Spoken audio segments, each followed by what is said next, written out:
Assalamualaikum warahmatullahi wabarakatuh. Innal hamdalillah nahmaduhu wa nasta'inuhu wa nastaghfiruh wa na'udzu billahi min sururi anfusina wa min sayyiati a'malina. May yahdihillahu fala mudilla lahu ومن يضلل فلا هادي له. أشهد أن لا إله إلا الله وحده لا شريك له وأشهد أن محمدا عبده ورسوله. قال الله تعالى: يا أيها الذين آمنوا اتقوا الله حق تقاته ولا تموتن إلا وأنتم مسلمون. أما بعد. Alhamdulillah ala ni'matihi tatimmus salihat wa taqabbalallahu minna wa minkum. Kaum muslimin, alhamdulillah atas nikmatnya kita kembali berjumpa di majelis ilmu ini untuk mempelajari hadis-hadis Nabi sallallahu alaihi wasallam yang dikumpulkan oleh Imam Al-Bukhari dalam kitab yang berharga, yaitu Adabul Mufrad. Karena sesungguhnya urusan adab, urusan akhlak, di samping ada di antara kita yang memang sudah punya bawaan memiliki akhlak yang baik, memiliki adab-adab yang baik, tetapi ada juga di antara akhlak-akhlak tersebut muncul, hadir di saat ketika kita mempelajari adab-adab yang baik tersebut. Jadi ada yang memang sudah bawaan, ada juga yang memang kita pelajari.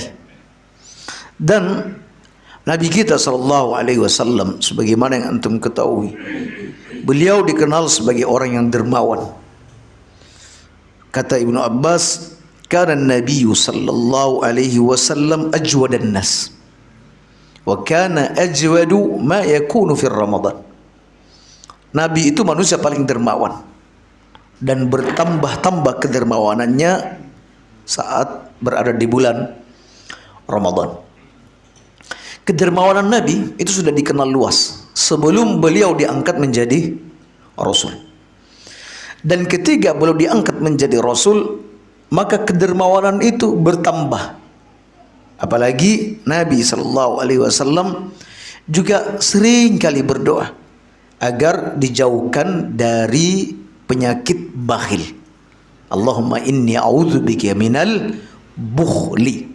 Jadi di samping Nabi sallallahu alaihi wasallam sudah memiliki sifat bawaan dermawan, beliau juga sering berdoa kepada Allah agar dijauhkan dari sifat bakhil. Jadi kedermawanan itu datang dari dua sisi bawaan dan juga sisi datang dari syariat. Baik kaum muslimin, mari kita pelajari fikih doa. Dan alhamdulillah sudah banyak tentang doa-doa yang kita bahas di pertemuan-pertemuan sebelumnya. Dan di sini penulis di bab 296 membuat judul Babun Fadlud Doa, bab keutamaan berdoa. An Abi Hurairah radhiyallahu anhu anin Nabi sallallahu alaihi wasallam, laisa syai'un akrama Allah minad du'a. Tidak ada sesuatu pun yang lebih mulia di sisi Allah daripada doa. Tidak ada sesuatu pun yang lebih mulia bagi Allah atau di sisi Allah daripada doa. Hadis ini sebagaimana yang tercantum di catatan kaki adalah hadis hasan yang diriwayatkan oleh Imam Tirmidzi dan Ibnu Majah. kaum muslimin, apa alasan doa itu dianggap sebagai ibadah yang paling mulia? Alasannya ya minimal dua. Alasannya minimal dua. Karena dalam berdoa ini terdapat bentuk penampakan akan kelemahan seorang hamba di hadapan Tuhannya, menunjukkan akan ketidakberdayaannya, menunjukkan akan kehinaannya, menunjukkan akan kebutuhannya dan kefakirannya kepada Sang Pencipta. Nah, itu alasan kenapa doa itu paling mulia, paling utama. Karena itu. Yang kedua, sekaligus sebagai pengakuan akan kekuatan, kekuasaan dan kebesaran Allah Subhanahu wa taala, bahwa Allah adalah tempat bergantungnya makhluk.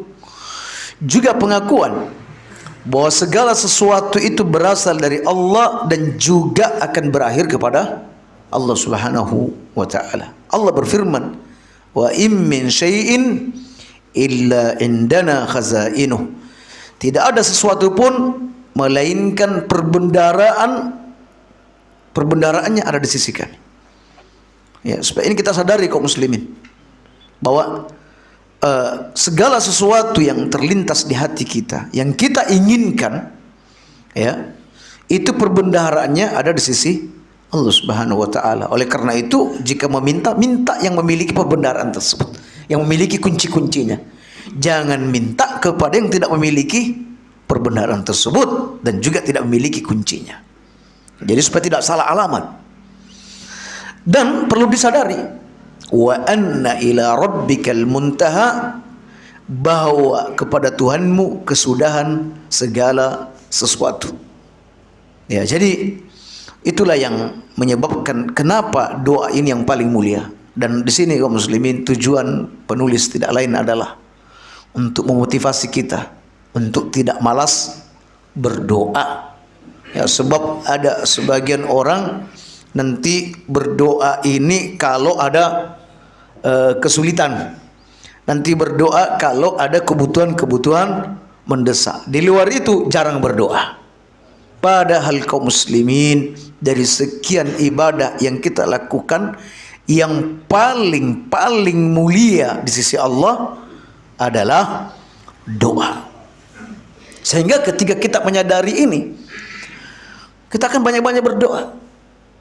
Ya, dan kita akan berkata seperti apa yang dikatakan Umar, saya tidak peduli dengan doa itu terkabul atau tidak, nggak peduli.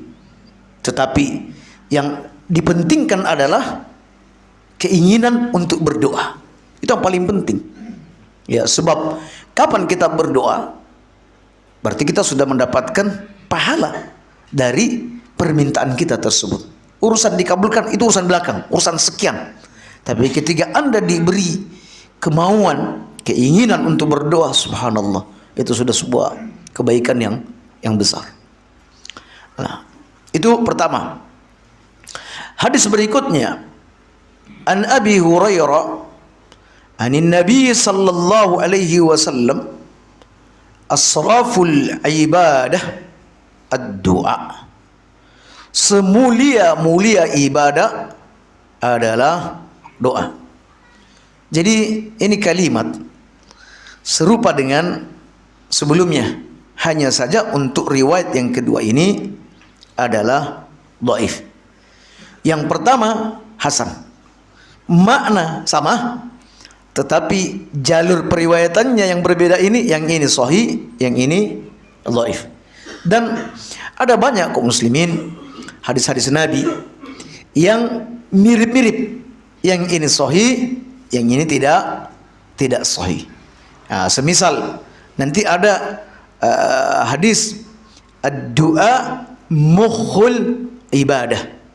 Doa itu intisarinya ibadah. Tetapi ada hadis sahih mengatakan ad-du'a huwal ibadah. Doa itu adalah ibadah. Ada hadis tentang al-jannatu tahta aqdamil ummahat. Surga itu ada di bawah telapak kaki ibu. Namun ada redaksi-redaksi yang mirip, tetapi hadis yang menyebutkan redaksi dengan redaksi yang persis seperti yang kami sebutkan bahwa surga itu ada di bawah telapak kaki, ini adalah dhaif, tidak sahih. Tetapi makna yang lain, yang ungkapan-ungkapan yang semakna, ada yang memiliki jalur yang sahih. Oleh karena itu kaum muslimin, jangan terburu-buru, misalnya terburu-buru untuk mengatakan yang ini dhaif atau yang ini sahih, kecuali antum sudah memastikan akan kedhaifannya ataupun kesahihannya. Baik kaum muslimin, jadi untuk kalimat yang kedua ini atau hadis yang kedua ini, bahwa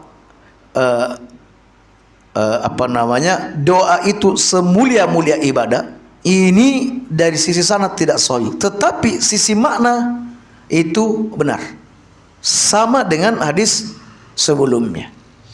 Kenapa doa ini semulia-mulia ibadah? Karena kaum muslimin, pada doa itu banyak mengandung pengagungan hamba kepada Sang Pencipta. Dalam doa ada banyak pengakuan hamba kepada Sang Penciptanya dari sifat-sifat yang mulia. Misal, ketika seorang hamba berdoa, berarti dia mengakui bahwa Allah Subhanahu wa ta'ala Al-Ghani. Allah itu Maha Kaya. Sebab kalau Allah fakir, tentu tidak layak kita meminta kepadanya. Ngapa diminta kepada yang fakir? Ya. Jadi di balik itu dia mengakui, menetapkan sifat Allah bahwa Allah itu zat yang maha kaya. Kemudian dia juga mengakui bahwa Allah Subhanahu wa ta'ala adalah Karim. Allah itu dermawan. Ya, Allah itu tidak pelit. Sebab orang bakhil, ya tidak layak untuk dimintai sesuatu kepadanya. Ya, enggak layak. Begitu juga Allah Subhanahu wa ta'ala adalah Rahim. Allah itu adalah penyayang. Allah itu adalah pengasih. Sebab orang bengis itu tidak layak untuk dimintai. Bahkan orang tidak akan terpikir meminta kepada orang yang berhati bengis atau berhati keras. Begitu juga di sana ada pengakuan Allah itu adalah Al-Qadir atau Al-Qadir, yang kuat, yang berkuasa. Sebab orang lemah tidak mungkin bisa mengabulkan doa. Orang yang tidak memiliki kekuasaan tidak layak untuk dimintai. Begitu juga ada pengakuan bahwa Allah itu adalah Qarib. Allah itu dekat. Sebab kalau jauh maka tidak layak untuk dimintai. Kemudian Allah Subhanahu wa ta'ala Sami'un. Allah Maha mendengar. Sebab orang yang tuli itu tidak layak untuk dimintai. Subhanallah kaum muslimin. Jadi sekali kita berdoa, ya Rabbi, misalnya, Rabbana atina fid dunya, Anda sudah menetapkan banyak sifat-sifat Allah Subhanahu wa ta'ala. Ini baru berapa yang kami angkat? Baru 4-5 sifat yang Anda tetapkan, yang kami tetapkan. Tetapi di sana masih banyak sifat-sifat lain yang Anda tetapkan. Berarti Allah itu zat yang maha hidup. Sebab yang mati tidak layak untuk dimintai. Dan seterusnya kaum muslimin. Makanya kenapa doa itu posisinya teramat penting dan diposisikan sebagai semulia-mulia, sebaik-baik ibadah. Demikian kaum muslimin, alasan kenapa ibadah itu adalah, doa itu adalah ibadah yang terbaik. Kemudian kaum muslimin, Nabi, hadis yang berikutnya, ya, hadis berikutnya, Anin Nu'man bin Bashir Anin Nabi sallallahu alaihi wasallam qala inna ad-du'a huwa al-ibadah. Sesungguhnya doa itu adalah ibadah. doa itu adalah ibadah. Ya. Orang Arab kalau hendak menyebutkan bagian terpenting dari suatu amal, maka dia menyebutkan bagian tersebut.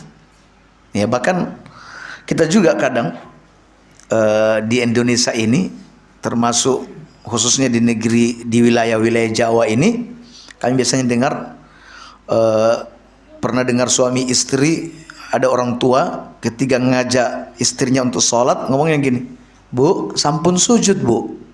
Sampun sujud maksudnya sholat. Ya, kami awalnya nggak ngerti, maksudnya kok sampun sujud. Nah, kami tanya kepada orang yang mengerti, Ustaz, maksudnya itu sudah sholat belum? Nah, baru kami sadar, oh ternyata mengambil kalimat sujud karena sujud ini adalah bagian terpenting daripada sholat. Nah, sama dengan ungkapan al-hajju Arafah.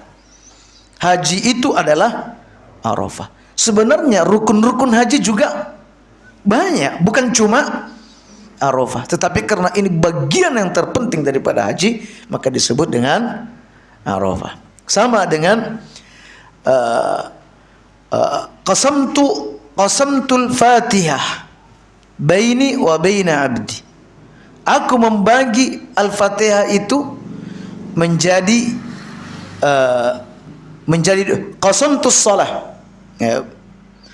Qasamtus shalah. Qasamtus shalah. Baini wa baina abdi. Yang dimaksud membagi salat di sini adalah Al-Fatihah. Ya, Al-Fatihah. Karena Al-Fatihah itu merupakan rukun terpenting dari salat. Apabila hambaku berkata alhamdulillahi rabbil alamin, berarti hambaku memujiku. Ketika dia berkata ar-Rahmanir Rahim, berarti hambaku menyanjungku. Ya, jadi kadang penyebutan bagian yang terpenting, ya, bagian terpenting itu untuk mewakili sesuatu. Nah, sekarang ad-du'a huwal ibadah. Doa itu adalah ibadah. Yakni ibadah itu kaum muslimin adalah doa. Baik. Kita katakan bahwa, atau ini serupa dengan ad-du'a mukhul ibadah. Doa itu inti sarinya ibadah, otaknya ibadah. Ya, tetapi redaksi ad-du'a mukhul ibadah itu tidak sahih. Yang sahih adalah ad-du'a wal ibadah. Baik. Kenapa doa itu disebut sebagai ibadah? Karena doa itu ada dua, kaum muslimin. Doa itu ada dua.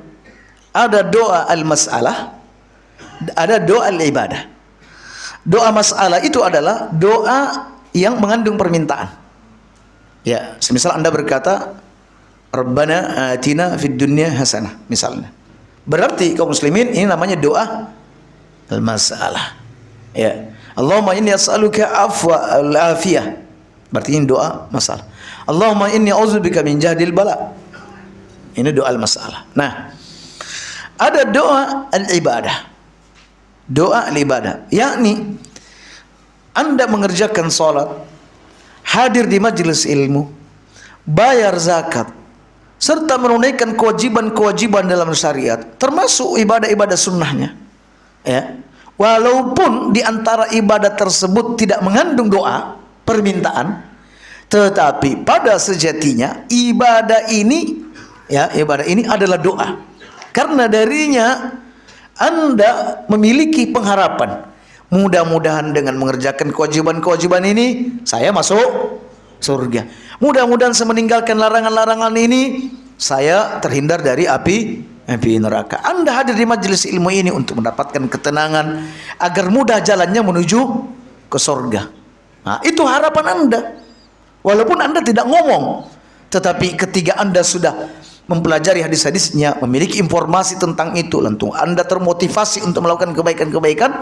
Jadi ketika Anda melakukan ibadah tersebut, itu sama dengan doa. Berarti kaum muslimin, ibadah yang kita lakukan semua ini semuanya mengandung doa di dalamnya. Sehingga dikatakan ad-du'a huwal ibadah. Itu rahasianya. Nah, kaum muslimin, lalu Allah berfirman, ya, Lalu Nabi membaca firman Allah, "Ud'uni," berdoalah kepadaku. "Astajib lakum," niscaya akan aku kabulkan. "Innal ladzina yastakbiruna an ibadati," orang yang berlaku sombong dari beribadah kepadaku. Kata ahli tafsir, berlaku sombong untuk tidak berdoa. Ya, jadi dia tidak mau berdoa. "Sayadkhuluna jahannam dakhirin," dia akan masuk ke dalam neraka jahanam dalam keadaan hina dina. Jadi orang yang enggan untuk berdoa itu dianggap sebagai orang yang sombong dan dia akan masuk neraka jahanam. Jadi ala kulli hal kaum muslimin, dari sini kita sudah bisa mengetahui bahwa ternyata maksud doa wal ibadah, doa itu adalah ibadah, ya. Itu karena ibadah, karena doa itu di semua itu karena ibadah-ibadah yang kita lakukan itu semuanya mengandung doa di dalamnya. Nah, demikian. Jadi kami ulangi lagi bahwa doa itu ada dua. Ada doa al-mas'alah, ada doa al-ibadah. Kalau doa al-mas'alah, doa yang memang ada permintaan secara langsung. Tapi kalau doa al-ibadah, yakni ada ibadah-ibadah yang kita lakukan tetapi di situ mengandung nilai doa, sehingga dikatakan doa itu adalah ibadah. Insyaallah jelas, insyaallah. Baik. Kemudian an Aisyah radhiyallahu anha qalat, su'ila an-nabiy sallallahu alaihi wasallam ayyul ibadati afdal. Nabi pernah ditanya tentang ibadah apakah yang paling afdal. Ibadah apa yang paling afdal?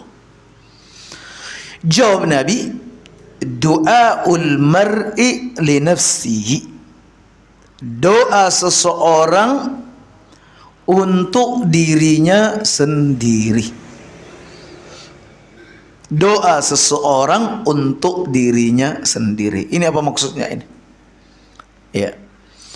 Tetapi sebelum kita jelaskan maksudnya, ketahuilah bahwa di sini adalah dhaif. Ada perawi yang bernama Mubarak bin Hassan, dia ini lemah. Ya, dia ini lemah. Tapi ini menarik. Meskipun hadis ini lemah, tetapi maknanya terpakai. Lemah tetapi makna terpakai. Kok bisa terpakai, Ustaz? Terpakai karena ada hadis-hadis yang lain. Sebagaimana kita membahas hadis tentang istisqa di Masjid Mujahidin, tentang minta hujan, di mana Nabi Sulaiman alaihissalam keluar meninggalkan rumahnya bersama dengan masyarakatnya di masa itu, keluar untuk minta hujan. Dan ketika mereka keluar, Nabi Sulaiman melihat ada seekor semut yang sedang terlentang, di mana kaki-kakinya menghadap ke arah langit. Dan semut ini berdoa, "Ya Allah, sesungguhnya kami butuh air hujan. Kami butuh dengan siraman hujan." Lalu kata Nabi Sulaiman kepada orang di sekitarnya, "Ayo pulanglah. Sesungguhnya kalian akan diberikan air hujan melalui doa makhluk yang lain." Yakni bukan dari doa kalian, ini semut-semut yang minta. Ya wes, muleo, pulang. Nah, sehingga kata sebagian ulama, ini dalil bahwa kalau minta hujan, hewan-hewan itu juga dikeluarkan supaya hewan-hewan itu juga berdoa kayak semut. Semut ini berdoa. Nah, itu kesimpulan dari hadis. Tetapi hadis ini lemah. Hadis ini dhaif. Berarti kalau lemah enggak kepake. Tetapi ada beberapa makna di dalamnya, poin-poinnya yang terpakai. Terpakai bukan karena hadis itu, tapi karena hadis-hadis sahih yang ada di luar itu. Semisal secara fitrah, ya secara fitrah makhluk-makhluk itu mengetahui Tuhannya ada di atas ars. Ya sampai semut pun kakinya semua menghadap ke langit. Begitu juga dengan manusia, ketika berdoa dia tahu bahwa Tuhannya ada di atas, makanya dia mengangkat kedua tangannya. Satu. Yang kedua, disyariatkan berdoa dengan mengangkat tangan.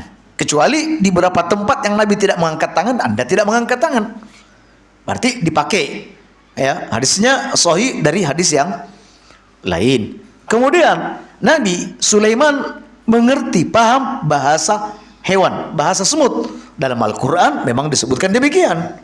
Ya, dan beberapa faedah-faedah yang lainnya. Intinya kaum muslimin, ini lemah, maknanya terpakai karena ada hadis-hadis yang lain. Nah sekarang di sini disebutkan seutama-utama amal, seutama-utama ibadah, seseorang mendoakan dirinya sendiri. Ini maksudnya apa? Apa maksudnya seperti ini? Ojo doakan orang lain. Kalau berdoa, mbok prioritaskan diri sendiri karena itu paling afdol. Nanti baru disusul mendoakan orang lain. Dan begitulah yang ditunjukkan oleh Nabi. Diri sendiri, baru kemudian orang terdekat, baru kemudian kaum muslimin pada umumnya. Tapi tidak begitu maknanya, insya Allah. Bukan itu maknanya. Makna hadis ini bahwa doa itu adalah ibadah.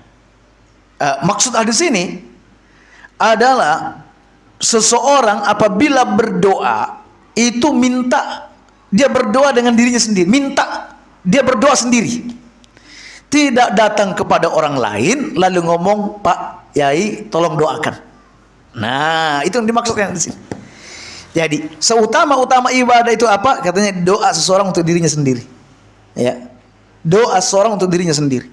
Jadi kaum muslimin, dibanding Anda datang kepada orang lain, datang kepada kiai tertentu dan lain sebagainya, lalu minta doa untuk diri Anda, untuk anak Anda, mending Anda doakan diri sendiri. Itu satu. Alias itu yang makna daripada yang di sini. Nah, baik kita katakan bahwa ini betul. Ya, secara makna ini betul. Bahwa orang itu lebih utama berdoa untuk dirinya sendiri daripada dia datang kepada orang tertentu dan minta didoakan.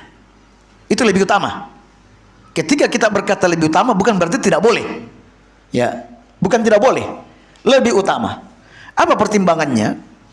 Bahwa doa itu adalah ibadah, dan pada asalnya ibadah itu, ya, dan pada asalnya ibadah badaniyah, ibadah badan, ya kayak zikir, ya sholat, ya puasa, itu dikerjakan oleh yang bersangkutan, tidak dipasrahkan kepada orang lain. Ya, jadi zikir, ya zikir, doa itu memang itu berkaitan dengan yang meminta, jadi tidak dipasrahkan kepada orang lain. Kemudian dengan berdoa sendiri untuk diri sendiri, tidak meminta pada orang lain, mengamalkan firman Allah, idza sa'alaka ibadi anni, kalau hambaku bertanya kepadaku tentangmu, katakan inni qarib, aku ini dekat. Ujibu da'watad da'i idza da'an, aku mengabulkan doa orang yang meminta kepadaku. Berarti langsung aja minta langsung kepada Allah, tidak perlu pakai perantara. Ya, karena perlu diwaspadai kaum muslimin. Ada orang menjadikan ini sebagai minta doa kepada orang lain sebagai ladang bisnis. Parahnya mintanya kepada orang mati. Ya, ini dijadikan ladang bisnis untuk mendatangi kuburan tertentu dan berdoa di sana. Padahal di sini Allah mendekat dan mengabulkan doa orang yang meminta. Pertimbangan yang kedua atau yang kedua tentang hadis ruqyah, ya, di mana disebutkan bahwa ada 70.000 umat ke surga tanpa hisab dan tanpa azab. Salah satu di antaranya adalah la yastarqun, tidak minta diruqyah, alias ruqyah diri sendiri. Ya. Lalu bagaimana meminta ruqyah kepada orang lain? Ini ada pembahasannya. Tetapi kalau bisa sebelum meminta ruqyah kepada orang lain, maka ruqyah diri sendiri. Itu yang paling utama. Nah, ini menunjukkan atau menguatkan hadis yang lemah ini, bahwa seutama ibadah itu berdoa untuk diri sendiri. Terus yang kedua, namun meminta doa pada orang lain adalah boleh, bukan berarti tidak boleh, boleh. berdasarkan beberapa dalil. Di antaranya Nabi bersabda kepada Umar bin Khattab, "Ya'ti alaikum Uwais bin Amir ma'a amdadi ahli Yaman." Akan datang kepada kalian seorang laki-laki yang bernama Uwais bin Amir, atau kita kenal dengan Uwais Al-Qarni. Ya. Uwais Al-Qarni, penyebutannya Al-Qarni, padahal dari Qaran. Ya. Ma amdadi ahli Yaman, bersama rombongan penduduk Yaman, yakni datang untuk berhaji. Kata Nabi, fa in istata'ta ay yastaghfira lak faf'al. Jika engkau sanggup ya Umar, ya, jika engkau sanggup dia memohonkan ampunan untukmu, maka lakukan. Jadi kalau kau sanggup meminta kepadanya untuk memohonkan ampunan untukmu, maka lakukan. Berarti ini adalah dalil bolehnya seseorang mendatangi orang yang soleh, yang baik untuk didoakan. Ini hadisnya sahih. Juga Umar berkata kepada orang-orang yang hendak umroh, hendak haji, beliau berkata kepada mereka, "La tansana ya ukhayya min du'ai." Wahai saudara kami, jangan lupakan doakan kami saat berada di sana nanti. Itu pesan Umar. Tetapi asar ini, kata Syekh Albani rahimahullah, dhaif. Tetapi yang sahih dari Ummu Darda, ketika Abdullah bin Safwan mau umrah atau mau haji, apa kata Ummu Darda? Fad'ullah lana ya bi khairin. Fad'ullah lana bi khairin. Tolong doakan kebaikan untuk kami ya di sana nanti. Nah, berarti di kalangan sahabat pun ini terjadi. Begitu juga Ukasah pun ketika mendengar hadis ada 70.000 orang masuk surga tanpa dihisab dan tanpa diazab, Ukasah berkata, "Ya Rasulullah, doakan untukku agar aku termasuk dari 70.000 tersebut." Lalu Nabi mengatakan, "Engkau termasuk dari hal itu." Begitu juga Ummu Sulaim pernah membawa Anas di hadapan Nabi, katanya, "Ya Rasulullah, ini pelayan cilikmu ya Rasulullah, doakan po." Kata Nabi, "Ya Allah, perbanyak rezekinya ini anak, panjangkan umurnya dan banyakkan anaknya." Ya, panjang umur, banyak harta dan banyak anak. Nah, ini doa mantap. Ya, sebab banyak anak hartanya sedikit. Aduh, susah juga. Ya, tetapi disebutkan dalam hadis yang sahih bahwa ada 3 penghuni sorga, ada 3 penduduk sorga. Salah satu diantaranya orang yang memiliki banyak anak tetapi afif muta'affif. Rajulun zu iyalin afif muta'affif. Orang yang memiliki banyak anak, kondisinya sudah sulit dari sisi ekonomi, tapi muta'affif, dia menahan diri untuk tidak minta-minta. Ya, nggak minta-minta, cuma open donasi. Ini salah tempat lagi. Ya, kalau open donasi dan minta-minta beda. Ini minta-minta jelas untuk kebutuhan pribadinya, baru kemudian dinamakan open donasi. Tapi beda lagi kalau untuk kepentingan umum, bukan untuk memperkaya diri, untuk kemaslahatan umat. Open donasi bukan minta-minta. Ya, kami kadang terheran-heran ketika ada seseorang mengangkat persoalan ini, kadang menyamakan antara minta-minta dengan open donasi. Ya, menyamakan, padahal keduanya berbeda. Ya, keduanya berbeda, jelas berbeda. Ada perbedaan di antara keduanya. Ya, baik. Hanya saja memang kadang ada orang yang tidak amanat. Ya, open donasi tapi ternyata untuk kepentingan pribadi, tidak amanat.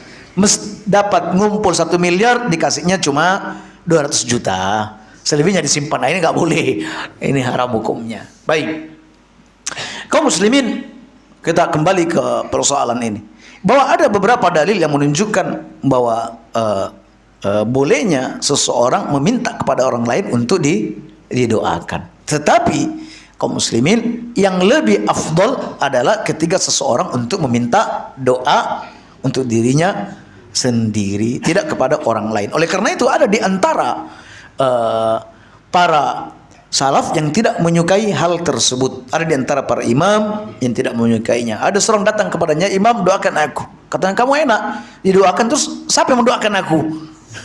Misalnya. Ala kulli hal, ini kita berbicara persoalan yang afdol. Tetapi sekali lagi bukan berarti tidak diperbolehkan meminta doa kepada orang yang masih hidup, yang kita anggap dia sebagai orang-orang yang soleh. Nah, demikian kaum muslimin. Kemudian hadis yang terakhir berkaitan dengan keutamaan berdoa. An Maqil bin Yasar yaqul intalaqtu ma'a Abi Bakr As-Siddiq radhiyallahu anhu ila Nabi sallallahu alaihi wasallam. Saya bersama Abu Bakar As-Siddiq pernah berangkat bareng ke rumah Nabi sallallahu alaihi wasallam, pergi menemui Nabi sallallahu alaihi wasallam. Sesampai di hadapan Nabi, kata Nabi, "Ya Abu Bakar, la syirku fikum akhfa min dabibin naml." Kesirikan yang ada di tengah-tengah kalian, atau kesirikan yang ada pada dirimu, lebih samar dibanding langkah-langkah semut. Kesirikan yang ada pada dirimu itu lebih samar daripada langkah-langkah semut. Kaum muslimin, tentu yang dimaksud oleh Nabi di sini bukan syirik akbar, tetapi yang dimaksud di sini syirik as-saghar, yaitu apa? Riya. Yang dimaksud di sini riya. Sebab para sahabat Abu Bakar As-Siddiq itu jauh dari melakukan perbuatan syirik akbar. Yang dimaksud di sini adalah ar-riya. Sebagaimana sabda Nabi, "Inna akhwafa ma akhafu alaikum as-sirkul asghar." Sesungguhnya yang paling aku khawatirkan menimpa kalian adalah syirik kecil. Lalu mereka bertanya, "Apa syirik kecil itu ya Rasulullah?" Kata Nabi, "Ar-riya." Ya, baik, ar-riya. Baik. Faqala Abu Bakar, "Wa hal asyirku illa man ja'ala ma'allahi ilahan akhar?" Bukannya syirik itu ya Rasulullah adalah menjadikan Tuhan yang lain sama dengan Allah, menjadikan tandingan ya untuk menandingi Allah Subhanahu wa taala. Kata Nabi sallallahu alaihi wasallam, "Walladzi nafsi biyadi." Demi Allah yang jiwaku berada di tangannya. La syirku akhfa min dabibin naml. Sungguhnya syirik itu, yaitu riya itu lebih halus dibanding langkah-langkah semut. Ya. Dibanding langkah-langkah semut. Semut yang berjalan di atas batu di malam gelap gulita. Siapa yang bisa mendengar suaranya? Mungkin kalau kelihatan masih bisa diperkirakan, oh ini melangkah ini. Tapi kalau gelap, kaum muslimin, sudah gelap kemudian melangkah, maka tentu tidak tahu kalau di situ ada semut. Nah, baik, kata Nabi, kesyirikan yaitu riya itu lebih samar, lebih halus dibanding langkah-langkah semut. Langkah semut aja kita tidak tahu. Ya, apalagi di sini disebutkan lebih samar, lebih halus dibanding langkah semut. Itu artinya kaum muslimin bahwa riya ini termasuk di antara penyakit paling sulit untuk dideteksi. Ya, bahkan pemiliknya sendiri, yakni orang yang terjatuh dalam riya sendiri pun kadang itu tidak bisa mendeteksi kalau dirinya sudah terjatuh di dalam riya. Jadi riya ini bisa disadari oleh orang yang mukhlis, oleh orang yang ikhlas. Kalau dia lebih dominan pada keikhlasannya, tiba-tiba ada sesuatu yang merasuk penyakit riya, dia bisa mendeteksi riya ini. Tapi kalau orang sudah memang dominasi dengan riya dalam hidupnya, apa-apa pamer, suatu waktu ada sesuatu yang mirip-mirip ikhlas. Oh, ini ikhlas, ini ikhlas. Padahal ternyata itu adalah riya. Enggak, saya menyampaikan ini memotivasi orang loh, biar dia juga ikut. Nah, itu alasannya. Padahal dia sudah berlaku riya. Ya Allah, sampai samarnya riya ini kaum muslimin, sampai disebutkan bahwa dia itu lebih halus dibanding langkah semut. Makanya kecele orang-orang yang merasa bahwa dia telah melakukan sebuah kebaikan, tapi setelah itu amalannya laksana debu yang berterbangan. Ya, makanya disebutkan dalam hadis yang sahih bahwa orang yang pertama kali dihisab pada hari kiamat yaitu ahli Al-Quran, qari, kemudian seorang ahli ilmu, kemudian orang yang mati syahid, dan orang yang dermawan. Di mana masing-masing mereka itu mengajukan pembelaan diri. Ketika Allah bertanya, nikmat-nikmat ini kau gunakan untuk apa? Katanya, saya tidak melalui malam siang kecuali saya baca Al-Quran. Yang satu mengatakan tidak ada panggilan jihad kecuali saya mendatanginya. Yang satu mengatakan tidak ada orang yang meminta atau membutuhkan harta kecuali saya memberikan hartaku dalamnya. Tetapi Allah membongkar ya kedok mereka, Allah membongkar isi hati mereka, dan Allah berkata, kamu dusta, kamu membaca Al-Quran seperti ini agar engkau dikatakan qari, kamu berderma seperti ini agar engkau dikatakan sebagai orang yang dermawan, dan engkau berperang agar dikatakan sebagai si pemberani, dan kau sudah mendapatkan gelar-gelar tersebut. Seret hamba ini masuk ke dalam neraka. Ya, nah seperti itu kaum muslimin, itu yang paling kita khawatirkan. Maka karena jiwa kita itu seperti itu kaum muslimin, berbolak-balik jiwa. Kadang datang semangatnya, kadang datang lemahnya, kadang datang ikhlasnya, kadang datang riaknya.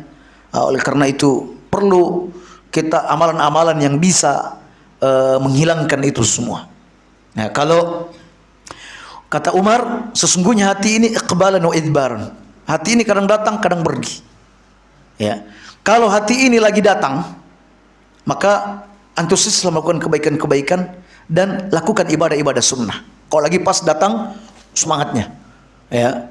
Wes, mana ada kajian, mumpung datang semangatnya. Mana kajian, datangi semuanya. Muncar datangi, datang. Ada di genteng, datangi semua. Mumpung ada semangatnya. Salat-salat sunnah diantemi semua, maksudnya dikerjakan semua. Qabliyah, ba'diyah, ya duhanya, malamnya. Baca Quran semua dia memperbanyak bacaan Al-Quran. Tetapi ketika hati ini idbar, hati ini pergi, yakni datang rasa tidak semangatnya, atau kita sebut dengan futur, maka kata Nabi, siapa yang tetap dalam petunjukku maka dia selamat. Tetapi siapa yang keluar dari petunjukku maka dia binasa. Artinya, kata Umar, ketika futur ini datang, tetapilah kewajiban-kewajiban. Mungkin yang sunnah-sunnahnya hilang. Wajib, sholat wajibnya datang berjamaah, pokoknya wajib datang. Kebliannya, aduh kok lemes ya, nggak semangat ini, misalnya. Mau dia juga lemes, nggak semangat. Mau kajian, aduh cek susahnya, misalnya. Tetapi sekali lagi, yang wajib-wajibnya itu harus dikerjakan. Sambil berharap mudah-mudahan semangatnya jiwa ini kembali datang, sehingga kita bisa kembali kepada kebaikan-kebaikan yang biasa kita kerjakan. Nah seperti itu. Nah untuk masalah kesyirikan, ketika datang keikhlasannya, maka berupayalah untuk melakukan semua amal dengan keikhlasan. Mudah-mudahan dengan itu kita bisa mendeteksi riya yang masuk ke dalam jiwa kita. Tetapi kadang ada yang sulit untuk deteksi, masih sulit, samar, ini riya apa ikhlas, ini riya apa ikhlas. Ya, maka kata Nabi, maukah aku ajarkan kepadamu, ala adilluka ala syai', mau enggak kita ajarkan sesuatu kepadamu? Idza qultahu, kalau kau ucapkan kalimat tersebut, dhahaba anka qaliluhu wa kathiruhu. Riya, syirik itu yang kau rasakan dalam jiwamu, ya, itu akan pergi darimu. Baik yang besar ya, yang kecil akan pergi, apalagi yang besarnya. Kata sahabat, mau ya Rasulullah. Kata Nabi, ucapkan. Dan ini tidak hanya sebatas untuk Abu Bakar As-Siddiq, ya, tetapi ketika Nabi mengucapkan sesuatu, memberikan arahan kepada salah seorang sahabatnya, maka itu berlaku untuk seumatnya. Kata Nabi, katakan ya Abu Bakar, Allahumma inni a'udzubika an usyrika bika wa ana a'lam. Ya Allah, aku berlindung kepadamu untuk menyekutukanmu, ya, dari menyekutukanmu yang aku ketahui, ya. Wa astaghfiruka, dan ini poin penting, wa astaghfiruka, sebab kadang kita tahu kaum muslimin mungkin karena kepepet akhirnya melakukan kesyirikan. Nah, makanya kita berlindung kepada Allah dari itu. Dan ini poin yang belakang terpenting, wa astaghfiruka lima la a'lam, dan aku mohon ampun ya Allah untuk kesyirikan yang ada aku lakukan tetapi aku tidak menyadarinya. Aku nggak tahu kalau itu bagian daripada kesyirikan. Kalau itu adalah riya, aku mohon ampun ya Allah. Nah, kaum muslimin, kata Nabi, kalau anda membaca doa ini, mengamalkan doa ini, maka kesyirikan kecil yang ada dalam dirimu, baik banyak ataupun sedikitnya, semua pergi insya Allah. Bukankah ini doa yang menakjubkan?